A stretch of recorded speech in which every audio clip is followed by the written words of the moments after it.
Thank you very much. Just for clarification purposes, because it was incorrectly reported yesterday, we have informed the federal workforce, which they've looked to do for many years, that if they're working for the federal government, they must show up to the office on time and on schedule. We don't want them.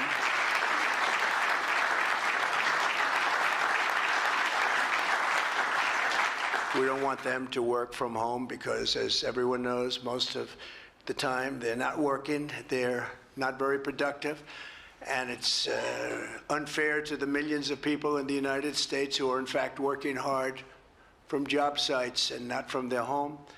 As federal employees, they must meet a high standard. They're representing our government, they're representing our country. If they don't agree by February 6th to show up back to work in their office, they will be terminated, and we will therefore be downscaling our government, which is something that the last 10 presidents have tried very hard to do but failed. Most of the people we're talking about have not been going to their federal offices in many, many years, from even before COVID. But they have nevertheless been paid. Some have worked, some haven't worked, and most of the studies say that some have just gone through the motions.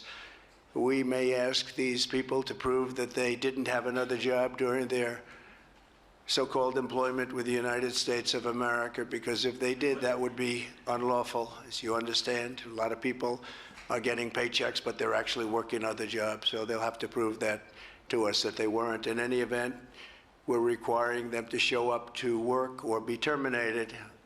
We think a very substantial number of people will not show up to work, and therefore our government will get smaller and more efficient, and that's what we've been looking to do for many, many decades, frankly. On certain discretionary spending payments, such as government grants.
These buyouts, you've been describing it as this effort to get folks to return to work. The union that represents federal workers, though, says this isn't a voluntary buyout. They say this is a purge of people that don't agree with the president. What's your response? That's absolutely false. This is a suggestion to federal workers that they have to return to work.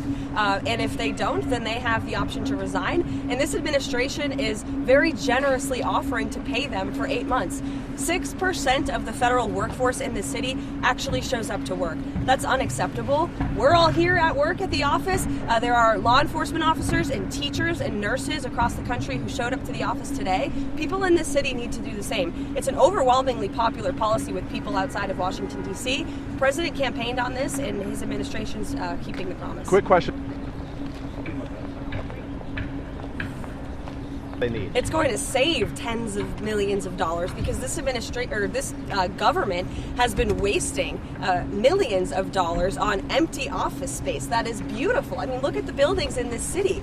They're gorgeous. They've been here for decades, and the American people are paying for them. And so we're going to make good use of the office space in the city by having these federal workers return to work. I would also add that the order simply directs federal agencies to come up with a return to work plan. And so this isn't a purge, and this isn't forcing every single individual in Washington, D.C. to return to work, only if they are able and, of course, within the law.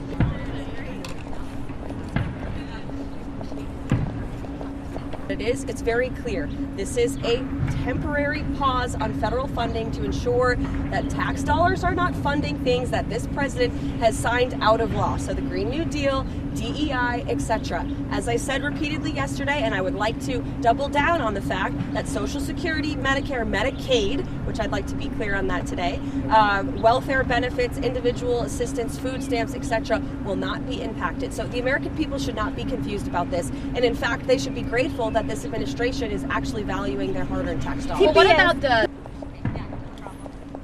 Good morning, guys. Good morning. What does that look like? Everything this administration does is within the confines of the law, and so we're prepared to fight this battle in court. Good morning. How are we? Can we borrow you? Sure. Okay. As for General Milley, the president's position on this remains the same as it does for John Bolton and the other individuals. He doesn't believe that these people should have the right to have security clearances and private details for the rest of their lives. Again, taxpayers are funding it, and the individuals you're mentioning are quite wealthy, I understand, so they can get their own private security if they wish. I have a couple questions.